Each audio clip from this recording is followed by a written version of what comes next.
High, আজকে আমি নিয়ে এসেছি সাইকেলের বেল কভার, যেটা আমার ভাইয়ের। এর উপর যে আমেরিকার পতাকাটা দেখতে পাচ্ছ, ওর আবদার এটাকে পাল্টে দুর্গা ফেস আঁকতে হবে। একজন ইন্ডিয়ান হয়ে আমেরিকার পতাকা নিয়ে ঘোরা তো সম্ভব নয়, তাই আমি যতটা পেরেছি চেষ্টা করেছি। তো সবার প্রথম আমি এর ওপরে থাকা পতাকাটা তুলে ফেললাম। দেখতে পাচ্ছ এখানে একটা গর্ত দেখা যাচ্ছে, আসলে ওটা বেলে লাগানোর জন্য। তো এটাকে আমি কভার করার জন্য যে ক্লে নিয়ে চলে এসেছি, এই ক্লে দিয়ে এবার আমি কভার করব, মডিড ক্লে।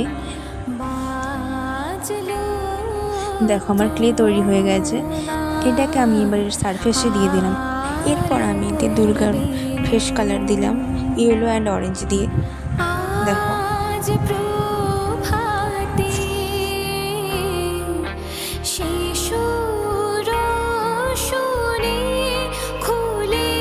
তো দেখো কালারটা এইরকম এসেছে। এর উপর পরবর্তী কাজ করার জন্য আমি কালারটাকে এখন শুকোতে দেবো। শুকানোর পর বাকি কাজটা আমি শুরু করব। তো এখন এটা শুকোতে দিই। তো এটা অলমোস্ট শুকিয়ে গেছে, আর আমি পেন্সিল দিয়ে মায়ের চোখগুলো ড্র করে নিয়েছি কালার করার পালা। তো দেখো আমি কীভাবে কালারটা করছি।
তো অবশেষে আমার কমপ্লিট হলো। এবার জাস্ট ফাইনাল লুকটা দেখো তোমাদের কেমন লাগলো। এবং এতে আমি ভার্নিশও অ্যাপ্লাই করে নিয়েছিলাম। যদি ভিডিওটি ভালো লেগে থাকে তবে লাইক করো এবং চ্যানেলটিকে সাবস্ক্রাইব করো।